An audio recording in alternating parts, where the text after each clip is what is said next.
AG ನ್ಯೂಸ್ಗೆ ಸ್ವಾಗತ. Hassan pension Mohalla police ಠಾಣಾ ವ್ಯಾಪ್ತಿಯಲ್ಲಿ ಬರುವ ಬಡಾವಣೆಯಲ್ಲಿ ಗಸ್ತು ನಡೆಸಿದ ಪೊಲೀಸ್ ಅಧಿಕಾರಿಗಳು ದಿನಾಂಕ 24/4/2024 ಸಂಜೆ 6 ಗಂಟೆಯಿಂದ ದಿನಾಂಕ 27/4/2024 ಮಧ್ಯರಾತ್ರಿ 12 ಗಂಟೆ ತನಕ ಲೋಕಸಭಾ ಚುನಾವಣಾ ಹಿನ್ನೆಲೆ ನಿಷೇಧಾಜ್ಞೆಯ 144 ಸೆಕ್ಷನ್ ಜಾರಿಯಲ್ಲಿ ಇದ್ದು 5 ಜನರಿಗಿಂತ ಹೆಚ್ಚು ಗುಂಪು ಕಟ್ಟಿಕೊಂಡು ನಿಲ್ಲಬಾರದು ಹಾಗೂ ಸಂಜೆ 10 ಗಂಟೆಯ ಒಳಗೆ ಅಂಗಡಿ ಮುಂಗಟ್ಟುಗಳನ್ನು ಬಂದ್ ಮಾಡಬೇಕು ಅಂತ ಪೆನ್ಷನ್ ಮೊಹಲ್ಲಾ ಪೊಲೀಸ್ ಠಾಣಾ ವ್ಯಾಪ್ತಿಯಲ್ಲಿ ಬರುವ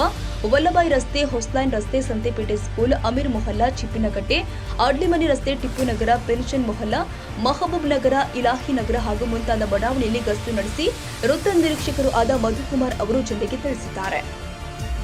ತಾಜಾ ಸುದ್ದಿಗಾಗಿ ಎಜೆ ನ್ಯೂಸ್ 24x7 ಗೆ ಸಬ್ಸ್ಕ್ರೈಬ್ ಮಾಡಿ ಮತ್ತು ಬೆಲ್ ಐಕಾನ್ ಒತ್ತಿ ತಪ್ಪದೇ ಲಿಂಕ್ ಶೇರ್ ಮಾಡಿ.